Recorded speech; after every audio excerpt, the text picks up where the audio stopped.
good evening, folks. Welcome back to Celtic Fans TV and welcome to the Scottish League Cup final preview. I've got Martin and Chris with me ahead of the big game on Sunday at Hampden Park. We're going to look ahead to it. Chris, I'm going to come to you first, mate. You're only on in these virtual videos, which are few and far between these days. So just start with your thoughts on our recent form since the last time you were on. Well, obviously our recent form continues to be and has been all season absolutely tremendous. I mean, we've only dropped points in 2 games this year in the league. Obviously, the shock defeat to St Mirren, going back, a number of months now, and then obviously the recent game at Ibrox where we tied 2-2. So form couldn't be better coming into this game.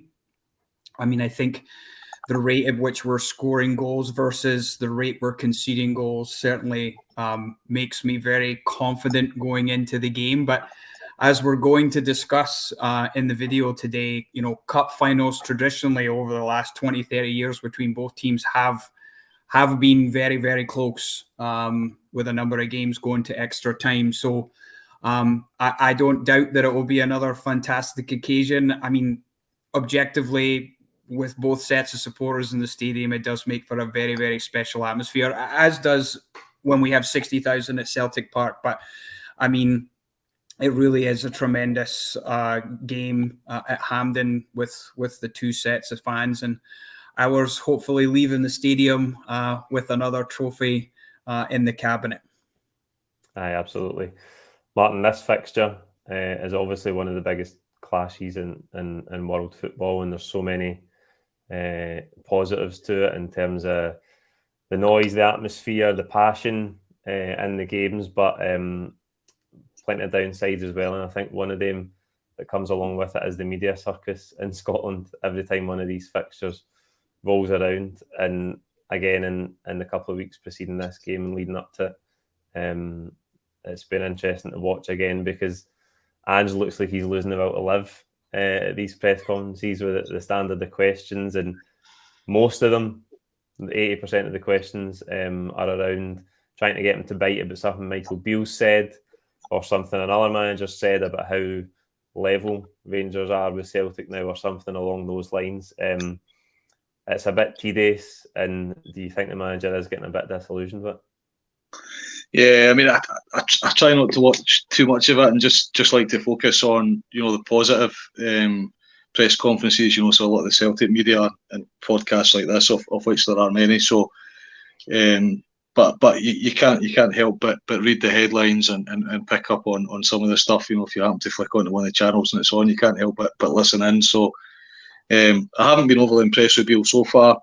Can't quite put my finger on it, but he hasn't shown much respect to our club, and I get why. I get he's come in with a big task on his hand, but I haven't been overly impressed by him. The press in general, I see them wind up the English managers that are the ones that are performing particularly well. You look at the Man City boss, for example. He gets wound up time and time again. I think just in life in general, people like to see those that are successful being knocked down. It's just the way life is. So Celtic will be dominant for such a long time now, and I think the lion's share of neutral fans or media would like to see somebody else win, and of course that somebody else is likely to be Rangers. So it is what it is. It's the same in England. There's a lion's share of people like to see Arsenal win the league as opposed to Man City.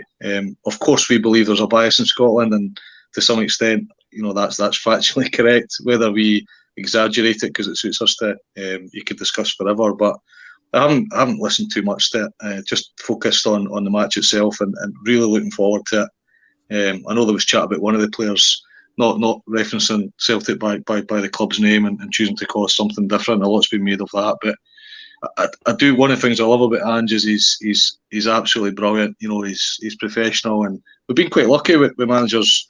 I know Neil Lennon maybe didn't quite fit that bill, but Martin O'Neill was great with the press. Brendan Rodgers, and Ange is another one that just says the right things in the right way. And yes, Ange will occasionally shoot the press down, but more often than not, he's a step ahead of them. He's a very, very clever guy, very intellectual, and knows what to say, how to say it, and when to say it. So I trust that he'll represent the club in the right way and be professional and not fall into the traps that the press want him to fall into. But just above all the nonsense with the press, just really, really looking forward to the game. And for me, it couldn't come at a better time. We couldn't be in better form. I think the last since the game against Rangers, which was as good as a victory for us coming away from that with a 2-2. I think the last 9 games, 31 goals for and 2 against. I mean, you can't ask for better form. And you look at the last run of goals that we scored: 4, 5, 4, 3, 2, 5 and 4.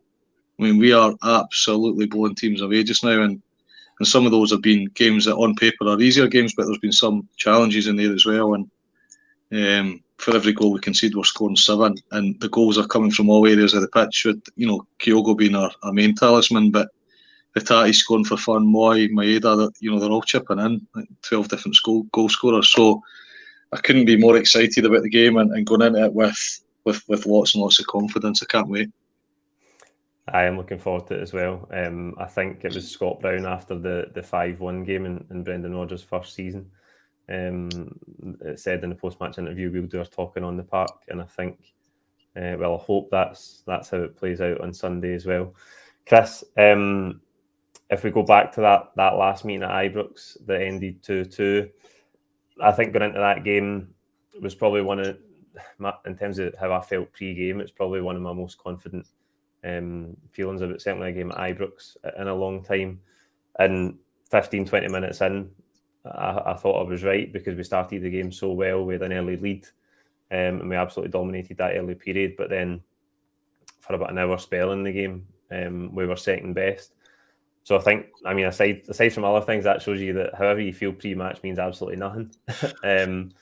But how do you feel going into this? Because obviously we are in excellent form.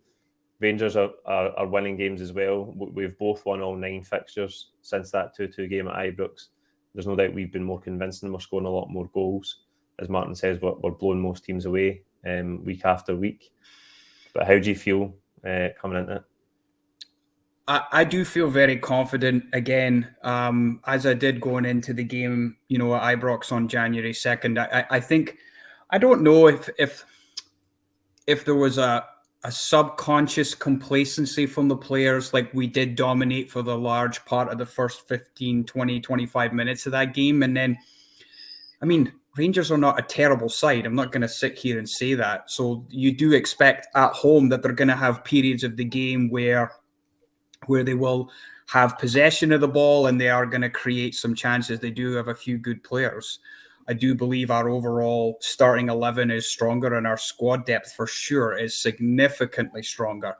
So that's what leads me to believe that even if we were to go behind, it wouldn't leave me concerned that we couldn't find our way back into the game. And that's something under Ange that's been tremendous, is the resiliency of the team, the way that they psychologically are prepared to play for the full 90 minutes plus however much time is added on, because we found a way to win games earlier in the year where we weren't as convincing, right? We won a few games late, the St. Johnstone game being the primest example in the 95th minute, and then a couple of late goals against Dundee United as well in another tight game. So obviously the 9-0 game at Tannadice was the other extreme where we just we were ruthless.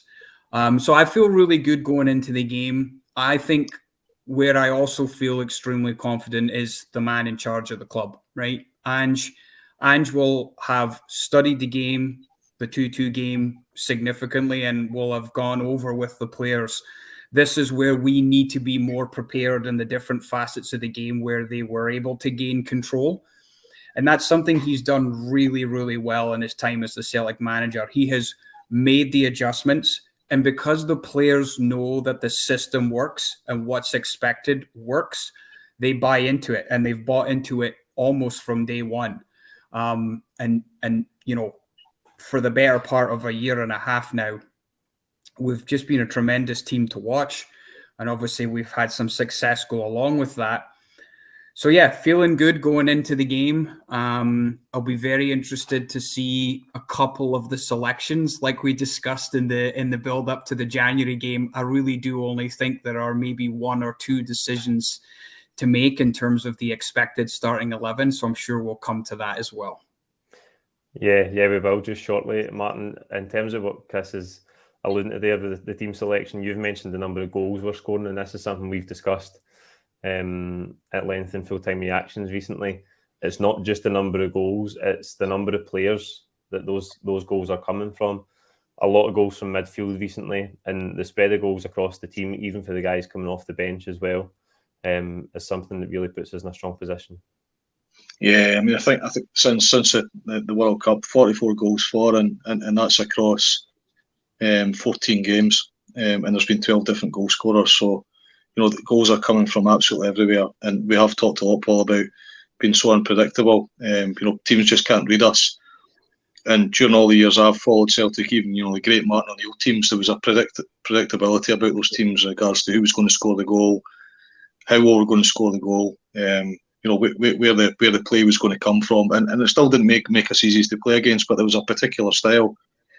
And we know that Ange's got a particular style and a particular formation that he likes to play as well, but you can't predict that the ball's always going to go out to the same players out wide, or it's going to come through the middle, or it's going to be the same players moving with the ball. I mean, when you look at a lot of our goals at the weekend, just for example, the number of players that are in the box in a position to score a goal is incredible. We are so forward thinking now, and part of the reason that we're able to do that versus what we could do during that disastrous season when we were pushing for 10 in a row was there's so much trust in that back line now, coming from the goalkeeper into Carter Vickers and the three guys alongside him, and then McGregor who's sitting in front of them. The rest of the team can just get themselves forward and trust that, they don't need to be concerned about what's going to happen behind them. So, yeah, goals all over the pitch. And we talked earlier about the bench as well.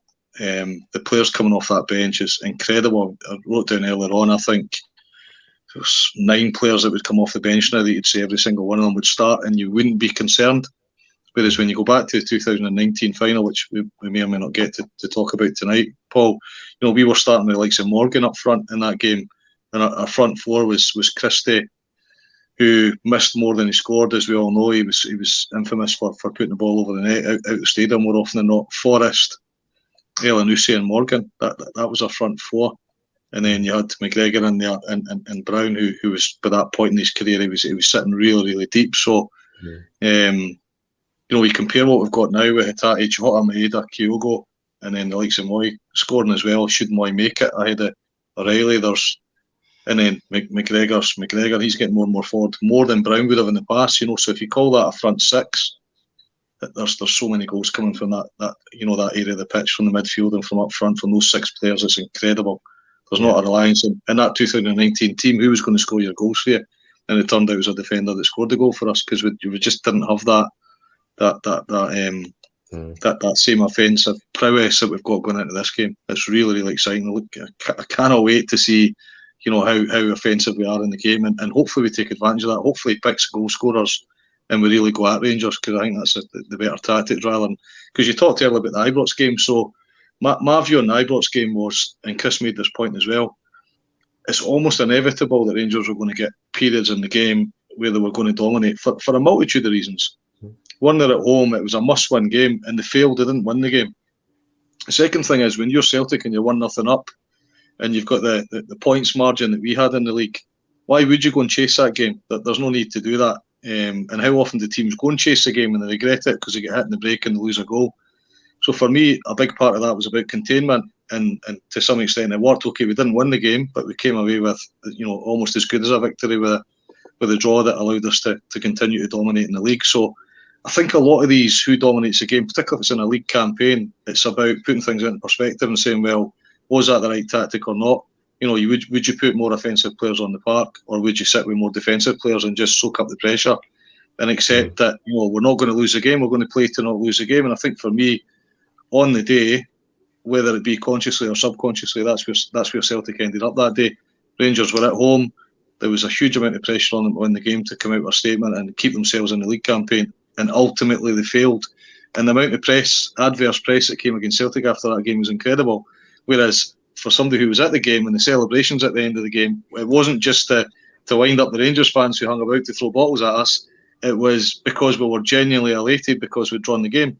Nothing to do with whether we'd earned the right or not, just to do with it was a brilliant result. And that ultimately won us the league, because other than, capitulation thereafter, we were never ever going to throw away that lead, and that's proven to be the case. We've managed to sustain that points margin. So that was a moral victory that day. And there's far too much been said about it being a bad result and a bad performance. Absolute nonsense. Yeah, just in terms of that 2019 final, am I right in saying that McGregor's the only player that started that day that will start, aside for James Forrest, who we don't expect to start on Sunday? It's McGregor's our only player. Yeah. Yep. Yeah. And you make that comparison, Paul, between the two squads are an interesting comparison, because this squad is starting 11 is much stronger. Yeah, and Chris, if you look at the Rangers team from that 2019 final, the majority of it is likely to be similar. That lines up on Sunday. What do you think that means for the game, if anything? Do you think there's some sort of psychological benefit there for us, or is it a psychological negative for us? Do you make anything of that? That's a great question, Paul. I don't know if I do make anything of that. I mean, if I'm the Rangers players, think just off the top of my head, McGregor, obviously in goal, Tavernier, Jack, Goldson, Kent, Morelos if he starts. They lost that game when they absolutely dominated us. Look, we all know we got out of there with a trophy that we probably didn't deserve, but nobody asks you how.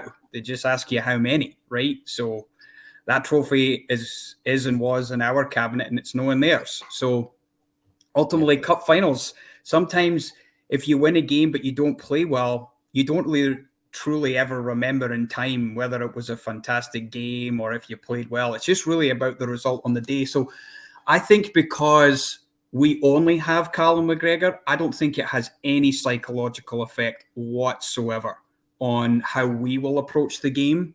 And that's another thing that Postecoglou has been adamant on.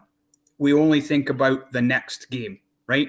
We prepare for the next game when the previous one is over. So obviously, with a week of solid training and obviously video review, I fully expect us to be completely prepared to start this game on time and to look to dominate from the beginning. In the two games that Postecoglou has won comfortably, the 3-0 game and the 4-0 game, the game was over by halftime.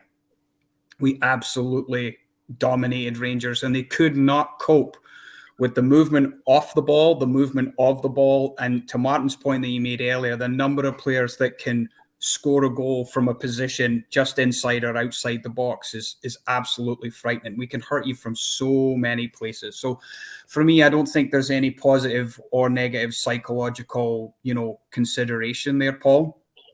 I truly believe that we believe we're the better team. I believe the players know that they're the better team. And if we play to our potential, we will win the game. Now, cup finals can be close games because it's a one-off game. You've got nothing to lose. You can't leave anything on the park. You've got to go out and just leave it all out there. And as Martin alluded to, history shows that of the cup finals that we've had over the last 15, 20 years, I think we've only won by one goal once, and that was 2-0 in extra time in 2009 with McGeady and O'Day scoring the 2 goals. So, as much as form in these games is a consideration as to how both teams feel about, the game as they head into it, it can often go out the window, A, because of the derby nature of the game, and B, cup finals can just throw up so many unknowns. And the biggest unknown is how VAR will or will not impact the game. It's just,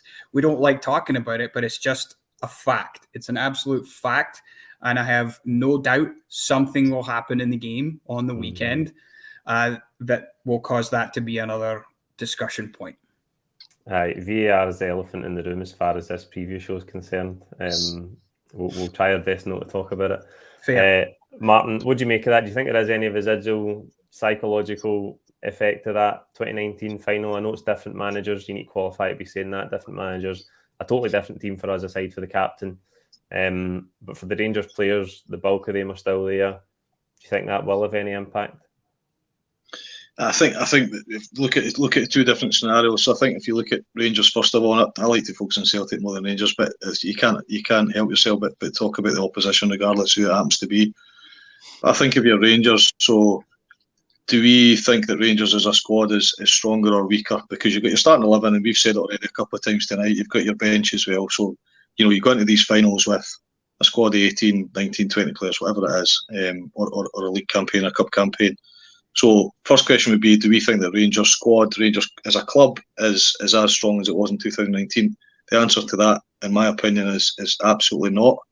They lost a couple of their prime assets. You could argue more than two, you could argue 3 or 4 of their big assets were moved on.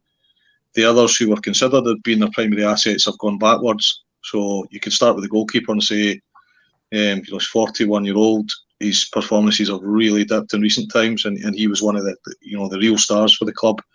I don't imagine players like Davis will play, but might be in the squad again. Davis, one of the superstars for Rangers for a long time, I think he's injured. So players like that, whether he plays on Sunday or doesn't play on Sunday, he was a massive part of that Rangers team that was successful. Nowhere near and never will be as good as he was before. So whether it be Davis or McGregor or the 2 or 3 lads that were moved on to Ajax and Southampton and other teams for decent money, Rangers are a weaker team now than they were back then. You talk about Morelos and Kent and players like that. Their head and their heart's not in the club right now. Their performance levels are really, really poor. The press are desperate for Kent to be successful, but his stats don't add up. His goals, his assists, they're just not there.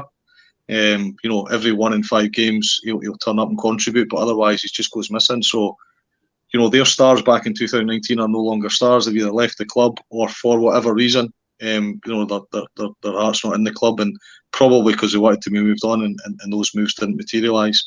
There is, without question, some good players at Rangers. Without question, Sakala's, been good for Rangers. Tillman, Roof, and Kolak are probably the standouts, and 1 or 2 of the defenders you could possibly mention. I think Rangers have the spine of a half decent team. They definitely don't have 11 top class players. I think they have 5 or 6 players who you consider to be decent. I don't believe that all those players are going to be fit for the weekend. So there's another thing. But so the first answer to your question would be looking at Rangers, and I believe Rangers are weaker. Celtic, I believe, are significantly stronger, and we've tried to hold on to the same players to get ourselves over the line in 10 in a row, and look what that did. There was players in that squad that were disillusioned, there was staleness, and the club tried to do the right thing to not sell any of the assets because they could be accused of throwing away 10 in a row, and it didn't work for us. So Rangers have tried to do something similar, hold on to some of the assets, and I can see it. I can see the staleness in those players. What Celtic have got is the polar opposite. We've got incredible freshness. And if you asked us after that game at Tynecastle when Ange, his first game in charge, and the half a dozen games thereafter, if we thought we'd be where we are today over that that short period, it's the manager's achieving miracles. And we've just come through a transfer window where there was concerns about how many of our players, what would the attrition look like, and who would we manage to bring in, and we managed to strengthen again, and the players that have come in have hit the ground running, and you can just tell that they are going to make an even greater contribution to the club as they get used to the country, the club, the culture, their teammates. We're just going to get stronger and stronger and stronger because we've got that freshness. And the players who moved on wanted to move on, and Ange said, on you go, move on, and thanks for your contribution so far. So the difference between the team that we've got now versus 2009 is significantly better, and I genuinely believe that Rangers have gone backwards. So the gulf for me is much greater. That doesn't guarantee anything though, because this is a one-off cup final, and anything can happen in a cup final. The break of the ball, a rash tackle. You look at the Frimpong red card in that last final as well. That very rarely gets mentioned, but we were down to 10 men. Just a silly mistake that he made. So sometimes it could be VAR, it could be a ref decision, it could be a red card, it could be an injury. I'm less worried about injuries right now because I think we've got a ready-made player to play in every position. Our squad's that strong, but it could be an injury for Rangers for a key player in a key position that would swing the game our way. And there was a little bit of that in the recent cup game versus Rangers in the semi-final, where we got some injuries in the game and we didn't have the players to bring in off the bench, and that's what ultimately lost us the game. I don't have that concern on Sunday. I think regardless of who goes off injured, should that happen, we'll bring on somebody equally as good. Yeah, absolutely. Chris, I think perhaps one of the challenges of that strong squad, though, is choosing only 11 players for Ange Postecoglou. Do you think there's one place up for grabs on Sunday, or maybe two? The big debate is obviously in midfield about whether Matt O'Reilly starts or Aaron Moy gets in ahead of him, even though Moy did miss the game completely against Aberdeen last weekend. How much of the team do you think picks itself? I mean, 9 out of the 11 picks itself. I mean, I think that's for sure. I mean, it's going to be Hart, Johnston, Carter Vickers, Starfelt, and Greg Taylor. It will be McGregor, Hatai, Jota for sure. I said the last time I wasn't sure if Jota would start, but I'm very confident this time he's going to start. He's such a difference maker. He's definitely returned to that kind of top form, and he's such a game changer with the way he plays. See, just on Jota, I don't know if you've seen the clip. Ewan McVicker, the DJ, the Scottish DJ. I don't know if you've seen the clip of him saying that he has the same accountant as Jota, and Jota got the accountant to ask him, "Can he teach me to DJ?" And so, like, now they're best pals. But Ewan McVicker said he went up to his house and he's got a big, massive whiteboard, and there's no space on it because he's just got tactics drawn on it, like in his living room. Love that. Yeah. That's a player who has completely bought into Ange Postecoglou's philosophy, right? It's the details that make up the difference. So Jota for sure will start. As good as Abada has been for us in the season and a half that we've had him, we've talked about this before. His outstanding performances against Rangers have both come at Celtic Park. I'm not saying for that reason, but I definitely, for me, it's a factor if I was picking the team. But Maeda just offers you so much dynamism out on that left side. And he's in great form. And he's been on tremendous form since he got back from the World Cup. You know, he's had to serve through the middle temporarily when Kyogo went down with the shoulder injury. His turn of pace is just absolutely frightening, and he can get to the byline. He can just cause you so much trouble with his movement as well off the ball.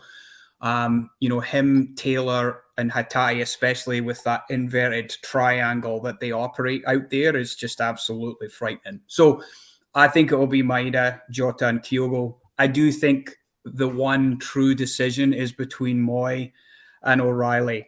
And it's an interesting one. If it was me, he didn't play Moy in the Ibrox game when I felt like perhaps he really deserved the opportunity to start that game just based on his form. O'Reilly's form has been up and down this year. I'm not saying he's been poor, but I wouldn't say he's reached some of the levels that we saw from him at different times last year. Like, for example, in the 3-0 game in the February, he was just absolutely superb.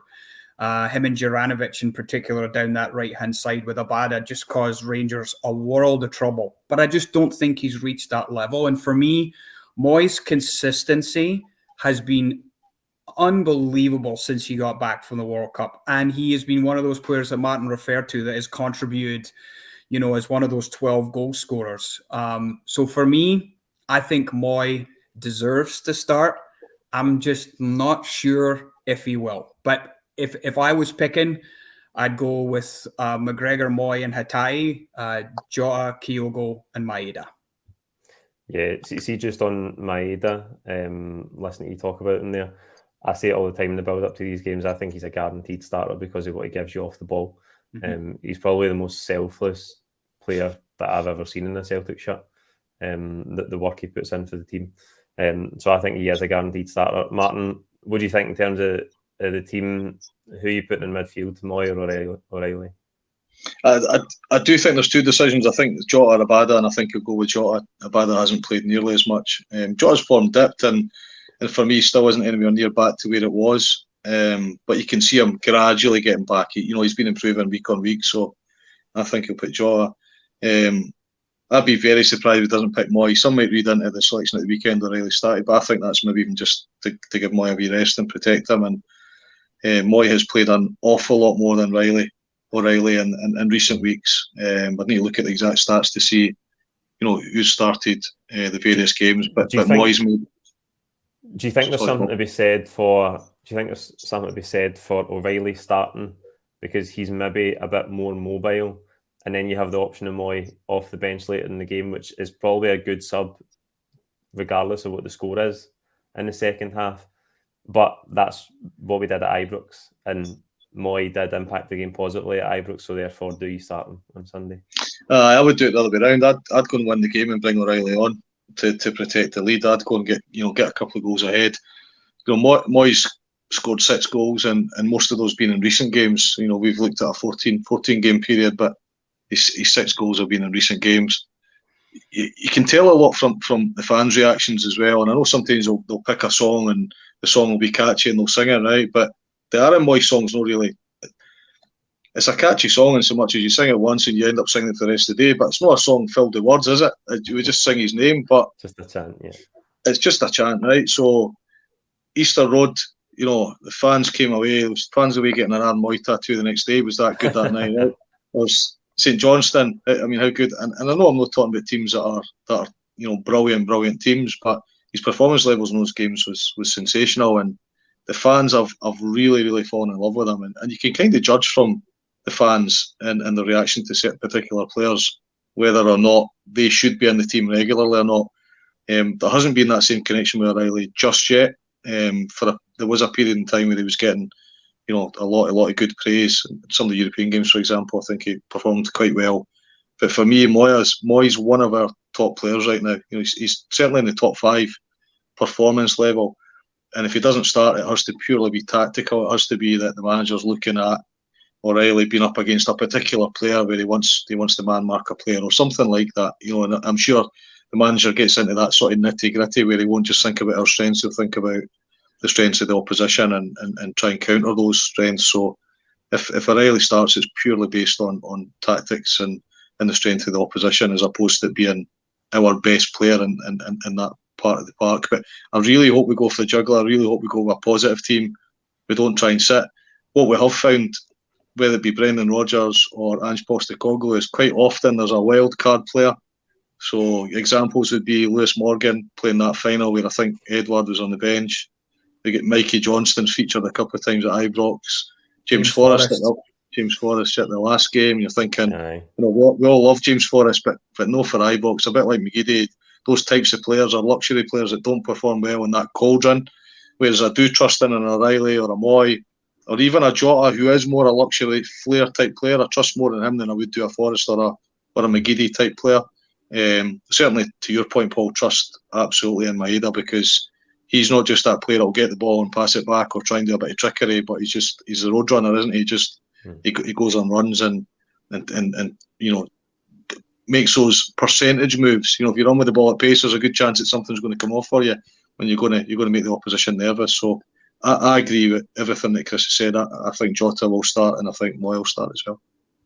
Yeah, just on Moy's song there, I sometimes think that it's the cult heroes whose songs catch on the most and get sung the most. You think of it the likes of Aaron Moy. I remember people used to love singing the song for Johnny Hayes. I feel like when it's somebody that's a wee bit of an underdog, like comes in maybe as a bad start, or some people have got something against them for the word goal, that the fans cotton on and absolutely love them afterwards. Chris, it's the final point where I'm always loath to ask for a prediction, but if you don't want to give me one, I'll just preface it by saying I expect it to be close. We've referenced history throughout this video, and that there's only that one final that wasn't decided by the odd goal between these two teams. I expect it to be close again because it's a final, because these games can often be like that. I would be surprised, and hopefully I am pleasantly surprised, and it's a really comfortable afternoon for Celtic, but I would be surprised if there's 3 or 4 goals in it.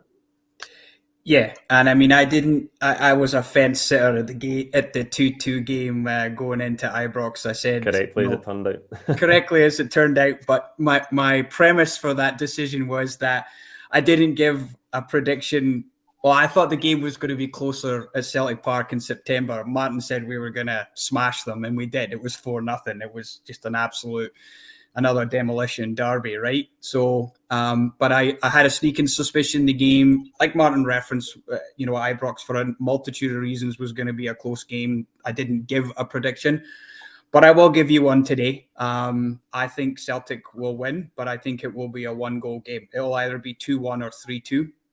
The one thing I will say is Hatate right now is just playing on another level, right? And if Rangers are not close to him, he is going to rip them to shreds in the front third. He's just unbelievable right now. And I know you guys talked about it on the post-match pint and as well as the post-game analysis. He's just, we're so lucky to have a player of him. And it's kind of frightening to think that he's only been a professional footballer for a few years. Because, I mean, his ceiling is just unbelievable. And for me right now, when I look at the two teams, he is the one biggest game changer for us just in terms of our front third. So I'll go one step further and I will pick a scoreline. I will go 3-2 Celtic. Yeah, my one concern that I haven't touched on so far is that I do think Rangers will target somebody early in the game. That's usually what we do. We've seen it at what they do. We've seen it at Celtic Park on Kyogo. I don't know if Lundstrom will be playing at the weekend, but I hope if it is Kyogo, he can ride whoever comes to injure him in the first 10-15 minutes. And with Hatate being the informed player, I think he's better placed to ride day tackles. Martin, how do you see it? So just a couple of things. Context, Paul. You talked about we spoke before we went on air. You go back 50 years, we've only played 15 derby finals, which is incredible. You would imagine with the dominance that the two teams. I know we will have met in earlier rounds in some of the competitions inevitably, but in 15 games during that period, and only one of them had a 2-goal margin, and that relied on extra time. It was 0-0 at full time. So, history would suggest that these games are. Often there's a last-minute winner, or there's a missed penalty, or an offside goal, or things like that. The margins are tiny. I try not to be too biased, but I really, really am confident going into this. We've won the last 10 cup finals that we've played in. Rangers, last 3, they've only won 1 of the cup finals. Our bench, I think the 5 I would bring on, and obviously you can't predict this till you see how the game goes, etc. We've talked about O'Reilly, Abada. We've got O to come on, Iwata and Haksabanovic if we need a bit of bite. We've got a couple of players in there that can really get stuck in as well. So really strong bench, brilliant 11. We've not got any injuries to worry about. We're scoring goals for fun. We're conceding very few.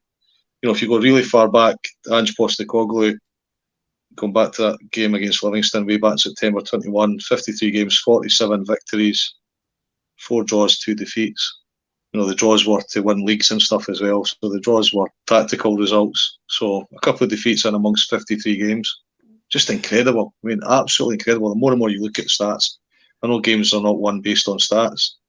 So I'm going into it really, really confident, possibly the most confident I've ever been in a game like this, where I'm not worried about the opposition. I'm not looking at their squad. They do have some class players, and therefore I wouldn't be surprised if they score. But I think we'll score. I think we'll score 3. So I'm unsure whether it's going to be 3-1 or 3-0. I think Kyogo, Hatate, as Chris says, and Maeda will all score on the day, and I do think Rangers have got a goal in them. They're not scoring a lot of goals though. Even when they beat Livingston 3-0, one was a dubious penalty, and one was a free kick, and then they scored a single goal from open play. So they're not scoring a lot of goals. So I don't see them scoring a lot. I think they might get a goal. It's just whether it's a consolation goal or whether they score early in the game and make it interesting. But I think we'll score 3. So I'm going for 3-1. Let's hope so, and it'd be nice to see some more Kyogo League Cup final magic as we seen last season. Excellent, guys. Enjoyed that. Thank you for joining me. That's it for the Cup final preview. If you want to find out who I think will start, you can do that in the starting 11 prediction, which will be out tomorrow. Like this video, don't forget to subscribe if you haven't already, and I'll see you tomorrow on the starting 11 prediction. Cheers.